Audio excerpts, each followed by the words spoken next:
Hey guys, how you doing? Ron here with TechTipsToGo. So in today's video, we're going to be talking about what we're going to be doing over Q4, what are you going to be doing over 2021. We're going to be talking about passive income and passive income rewards. And then also, I've been getting this question a lot is, hey Ron, what are you going to be doing over the winter, with the crypto winter? So we talk about this a lot in our group. A lot of people are asking, are you going to be putting some in stable coins? Are you going to kind of cash out and rebuy after the market, or are you going to rebalance your portfolio? So let's get into the video. All right, so before we do get into the video, I've thought about this and it kind of changes over time. And for me, you guys know I like Bitcoin and Ethereum, I'm really bullish on Ethereum. And if you look at some of the trends and the patterns, the fear that I have with altcoins is that it's so volatile, right? You can have a portfolio that is, at 5 cents or 6 cents and it goes down all the way to 2 cents. Or, you have something that goes like from $10 down to $4, right? And heading into the crypto winter and, Q4 is pretty much dead. I think it's just going to be slow. It just really depends on what particular altcoin you're getting into. But I think for Q1, Q2 of 2021, I just don't think we're going to see much action. And I'm probably be doing a lot of rebalancing, in Q1 of 2021. I'm just going to kind of hold what I have right now for Q4, October, November, December, and then rebalance in 2021. So if you're interested in figuring out what I'm going to be doing, reach out to me. I know a lot of you guys have already reached out to me to see what I'm going to be doing. But anyways, I wanted to share my screen because I found this article pretty good on Cointelegraph, which was why traders expect boring Bitcoin altcoin price action until 2021. So I highlighted some key points here, and I'm going to leave this link in the description below. And what it says, traders expect a slow Q4 for Bitcoin and altcoins, especially as Bitcoin's dominance rate begins to climb higher. So here's a nice graph, and it kind of shows you right over here, like if you look at historical data, right? And I like this because in order to make a clear decision, you kind of need the analytics. And you need past kind of, previous returns of how Bitcoin performed in each quarter. And as you can see, in 2020, 2019, you can see, the returns in Q4, the dips, right? If you look at that, right? Maybe in 2017 was a completely different year, right? 210%, 2016. But, as we got, through harder times, in a more bearish market, you look at the winter of Q4 crypto winter, right? It just doesn't look good. So this is where I kind of look to rebalance my portfolio. I would say early Q1 of 2021, and maybe at the end of Q4. So I'm going to be doing a lot of changes. So anyways, reach out to me in my group. Anyways, it just says, there's a boring Q4. A further downside from Bitcoin price could cause altcoin prices to dump further, right? And that has everyone kind of in a worry, right? Because, we've seen it. Everyone in our group has seen it. You could tell when it's quiet, right, in our group because their portfolio is taking a hit. And guys, I know everyone's portfolio is taking a hit. Like my portfolio has taken a huge hit. But hey, life goes on, right? You gotta kind of just hodl strong. But anyways. So let's continue to the article. It says, has the worst already passed for altcoins? So as Cointelegraph reported, over the past 2 weeks, most altcoins and decentralized finance tokens dropped 30 to 60%. The slump in altcoins worsened when Bitcoin surged from 9,900 to about 11,000, close to 12,000 on September 9th to September 19th. And during this period, it appears that a take-profit rally took place. And exactly, the smart investors kind of took profit. And like I said, and this is why I talk about diversification and getting, not having your bag heavily into heavily into one altcoin, right? And it's exactly what I said. This is part of the reason why I like to have multiple coins in my bag, and I don't like to go all in because when you moon, like I said yesterday in my live stream, when we moon, all you need is one coin to do well out of your 5, or let's say you have 10 or 20, right?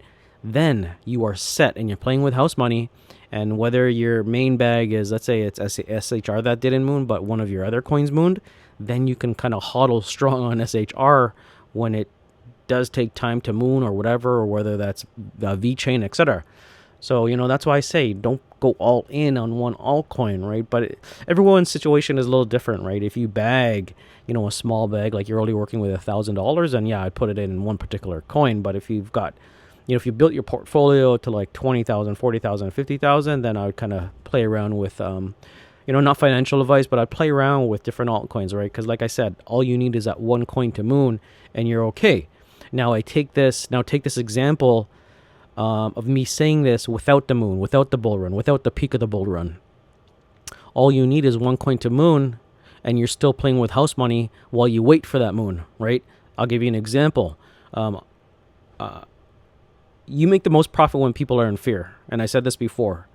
When we had that black crash, flash Thursday crash, when Bitcoin went down to 3,000, when Ethereum went down to $90 or $80, what did I do? I pulled up my wallet. When VeChain went down, when it went from 7 cents to 3 cents to 0.00175, I pulled up my wallet because I knew that these strong altcoins were going to rebound and come back.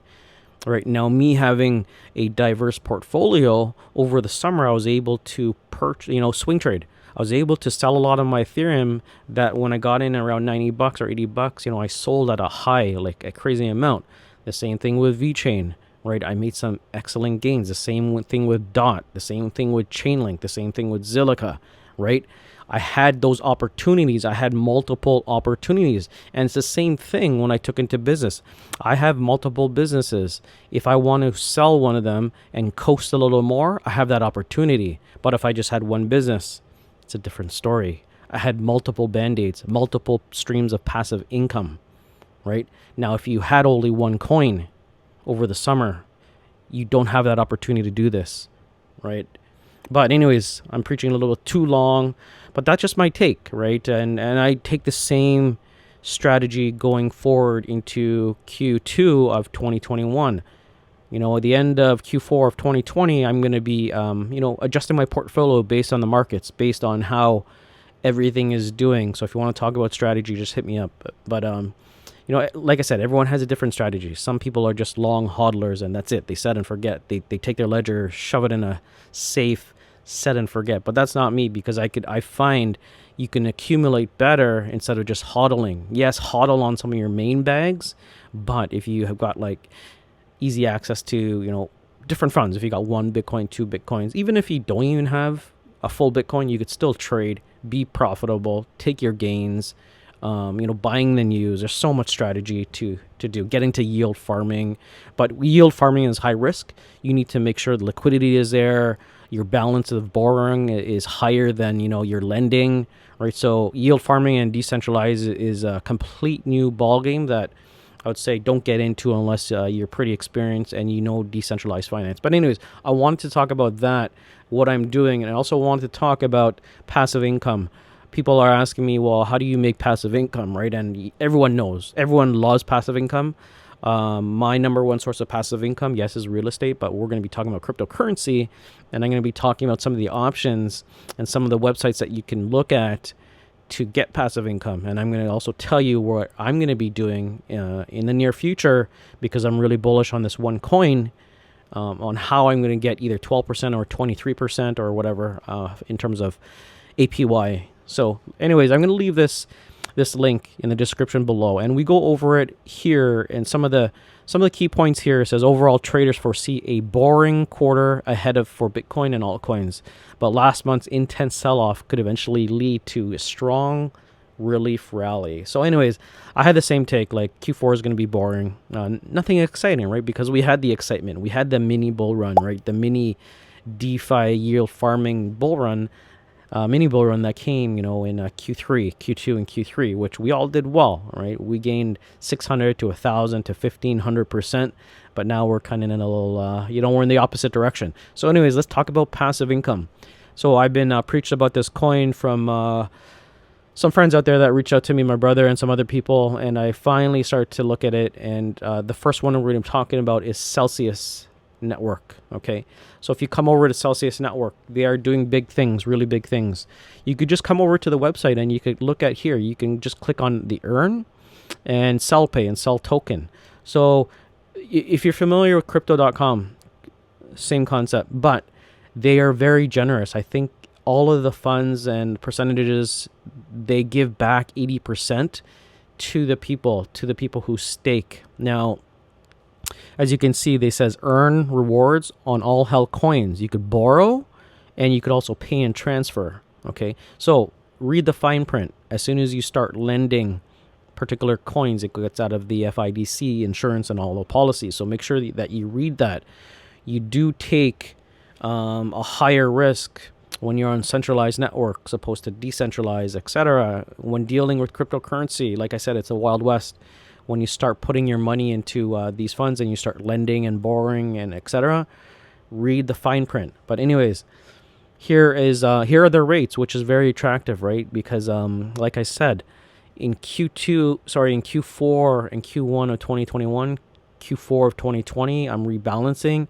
I'm putting a lot of money more towards coins that are somewhat more stable, and hopefully we don't get another flash crash that we had, on Black Thursday. So I'm going to be I've already started to put a lot of my funds towards Bitcoin, right? I'm just collecting Bitcoin, rebalancing my portfolio, putting it into Ethereum, Bitcoin, and stable coins. Okay, stable coins for sure. The stable coin that I'm picking is BUSD, because if you hold BUSD, even BNB, they have attractive rates if you stake on Binance. Okay, now the reason why I like Binance is because Binance has been out for a while. They're the largest exchange, so I don't see that they're going anywhere unless CZ, the CEO of Binance, just disappears, which is highly unlikely because he has such a lucrative business model, number one exchange out there in cryptocurrency. So I don't, I find it, to me, I find it safe, low risk. Anyways, if you look at this is crypto on your return. So you can get 16% USDC coin, almost 10% on Ethereum. That is crazy. Ethereum, right? And on Bitcoin, right? Because like I said, I like to collect Bitcoin, digital gold. I just think Bitcoin, Bitcoin is king, but I'm more bullish on Ethereum. But it's always nice to say that you have more than one Bitcoin or you hold one Bitcoin, right? So anyways, you could look at all rates. Let's click on view all rates. And this is what's exciting, because you can see you get a higher percentage if you want to get paid back in sell reward rate. So the annual percentage, the annual yield, okay? Ethereum 9.65, right? This, you get 9.65. So you get paid back in sell tokens, 9.65 the Ethereum that you stake. Now, if you want to look at the Celsius token and its performance over the years, it's on an upward trajectory. It's been pretty stable. It's been increasing, etc. Now, if you look at the trending searches, Celsius Network is down here, right here. It's part of the trending. So if we look at it, let's take a look at the yearly and look at the climate. And it really hasn't. You don't see a lot of big retracements with Celsius. It's been pretty stable over the last 90 days. Let's take a look at the 30-day. Like even this, we don't really see much. We don't see that many big retracements and dips like we see all their altcoins. Look at this on the 7-day, right? Not that much, right? And I really like the things that's what Celsius is doing and the team behind it. Now, opposed to the different rewards rates. So this is for an international. If you look at United States, you can see international. But look, if you want to get Ethereum back, you get 7%. Synthetic Synex, 16%. That is crazy. Now, here's what I like too. So in your currency, if you're from Australia, you get 12. Look at this. In sell tokens, you get 15.89%. That is insane, because the borrowing rates or the interest rates on your traditional banks is what, like 0.1 or not even. Anyways, they also have a true CAD, 16%. It's just amazing. 11.5 if you want. So I'm going to be using the Celsius network over Q1, Q2, And it just really depends on what my other tokens do and my other coins do, if we go up a lot. But, I kind of wish everyone kind of makes a mistake, and everyone in our group is saying the same. They kind of wish they took profit, 2-3 months ago at all-time highs for some of our particular coins that we talked about. But hey, live and learn. All right, anyways, we're going to go on to the next one. I did talk about this a lot before. I do have an affiliate link for Crypto.com. So if you do sign up and you watch this video, I do have a referral link. It's the same link, but that you're going to go to. But the benefit of that is you get $50 and I get $50 when you start to use Crypto.com. So let's take a look at the payment structure. And my tokens are still locked. And here, if you stake more than 10,000, so the last video that I made, they had MCO. Now, I know a lot of people had problems and they have a bad taste in their mouth because of MCO, that whole token swap between MCO and CRO. So I do continue to hold my CRO. And here, if you hold more than 10,000 CRO or more, which is really attractive, which is great, this is what you can earn. On a 3-month, you can earn 18% per annum on CRO. So on the CRO token, you earn 18%. That's what I'm earning more, because they had a special that, if you're new to CRO, you can get 20%. And I'm actually currently earning 20% annual percentage rate. Like, that is just insane, right? Just imagine earning 20%. And CRO continues to climb. These exchanges continue to climb. So I like them. I like having exchange tokens. But you can find out more of what you can get in terms of other tokens and staking. There are minimum requirements. For example, VeChain. I think if you want VeChain, you need to stake more than 20,000 or 70,000 VET. And the lending rate or the interest rate per year, I think it's pretty low. I think it's like 1.6 or 2%. It's pretty low. But anyways, you can check. If you have the app, just download the app on Crypto.com. Go to the app right here. Download it on your iOS or in the Google Play Store, and then you'll start to see all of the percentage rates that you can get back on Ethereum, on Bitcoin, on your stable coins. Okay, so I do like this platform. I've been using it for the last almost a year. So I really enjoy Crypto.com, and those are some great percentages, right? And that's what I'm going to be doing, like I said, over the years. And as I continue to bag and reward, so I take profit from whatever I've done, whether it's swing trading a lot, I'll put some into CRO. I'll look for coins that I'm really bullish on to continue to stake and make passive income. Now let's get into my third passive income. I'm going to be talking about this a lot more because I'm really bullish on the things that they are doing, and that is Polkadot.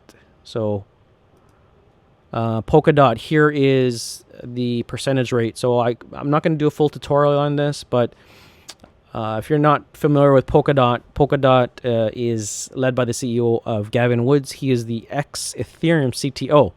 So he is the guy that is behind, who created all of the language. It's crazy. Gavin Woods. Just go to LinkedIn or do a search on who is Gavin Woods. Gavin Woods is the CEO of Polkadot. They created Polkadot. The team is awesome. I think Polkadot is doing really great things with interoperability, side chains, etc., parallel chains, and the slots that they have, and the amount of other blockchains that are trying to get a slot. Like, obviously on the parachain and the slots to make everything interoperable between Bitcoin and Ethereum and making these chains work together. Everyone's trying to get a spot on the Polkadot network. So I'm really bullish on Polkadot. I could see it going from $4 to a huge rally in a bull run in 2, 3, 4 years, right? Imagine owning Ethereum at $4. That's the way I think. And the great thing about it, it's not really competing. It's kind of helping the whole blockchain and ecosystem of cryptocurrency kind of be an all-in-one with the parallel chains and the side chains and interoperability. If you do more research on Polkadot, you'll understand what I mean. But anyways, how can you earn passive income with Polkadot? Here it is, Kraken. Kraken earns 12%. With 3 clicks, you can do it. You could just get an easy passive income. Shout out to HG that I spoke to. One of the serious investors in our group, HG, he's making killing. He's making over over $1,500 Canadian, maybe over $1,000 passive, because he got into DOT early. He bought a lot of DOT, and he is rewarding like over $1,000 a month just doing nothing, right? So he's getting he told me he's paying for a lot of his groceries and his rent or whatever mortgage, like just through staking on Kraken. Anyways, so with 3 clicks or 4 clicks, you can start staking your DOT on Kraken. Another way, which I'm going to be doing very soon. Right now, my DOT is not even staking. I've been too busy. It's just on Binance. I know I always preach get your money off the exchanges, but it's just sitting there. My StormX I think is still there, and also my DOT is still on Binance. But anyways, you can earn a higher percentage of staking for DOT on the Polkadot.js.org. This is on Polkadot's validators and nominees and nominators. So if you're not familiar with staking, people have claimed they are getting 23%, 24%, 26%, 20%. These are just estimates. So I'm just going to briefly go over this. So over here, this is the staking. You need slashing.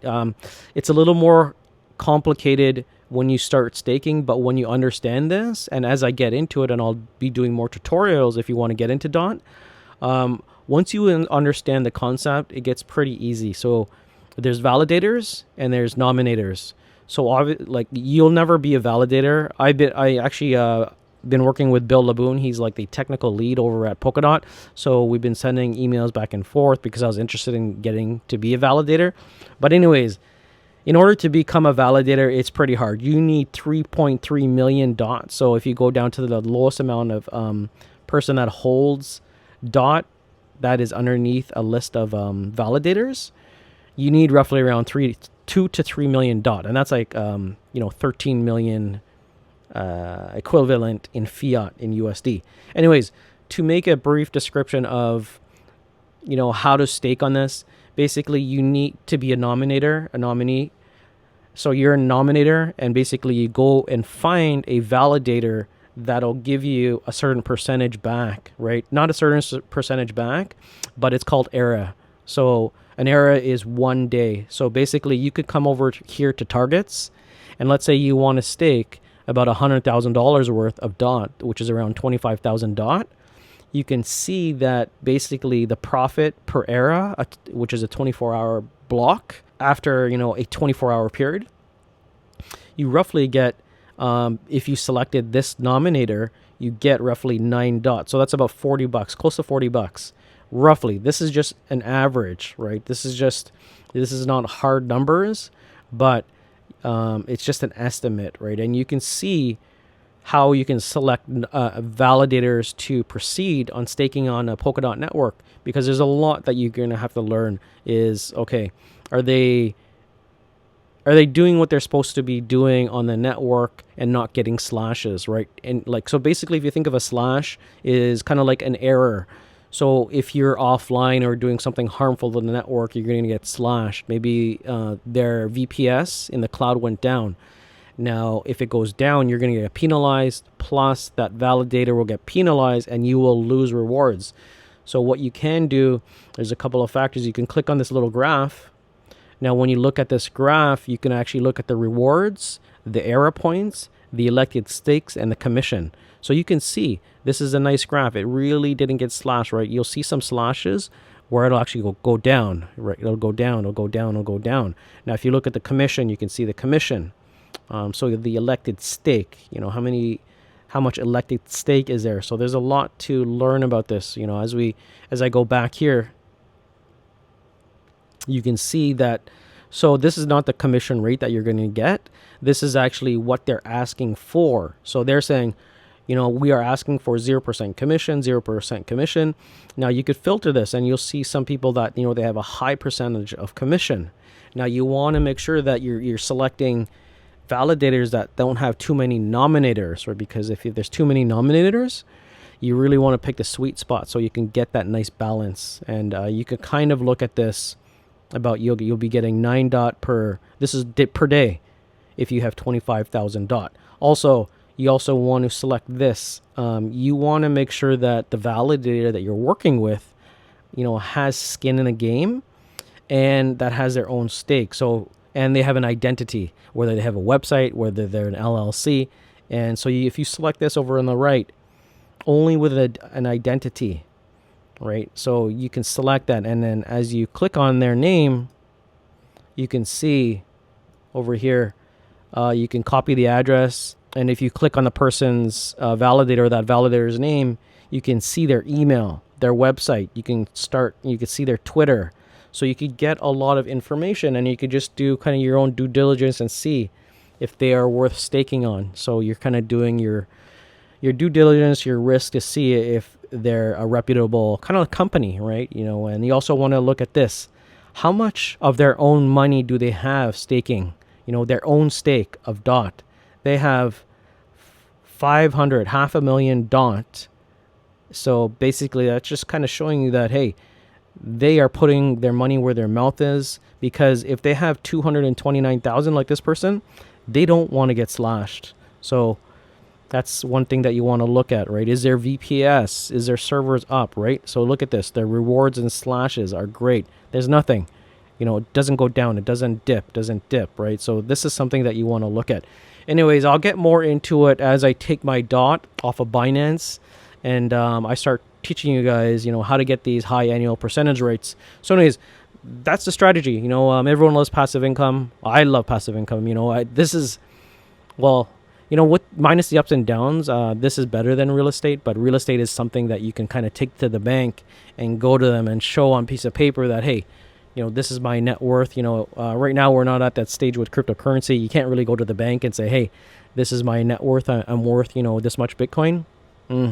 Not now. Anyways, that is it for the video. A little long one I want to talk about it. So anyways, guys, I hope you enjoyed the video. Please comment, subscribe, like, and I'll see you tomorrow.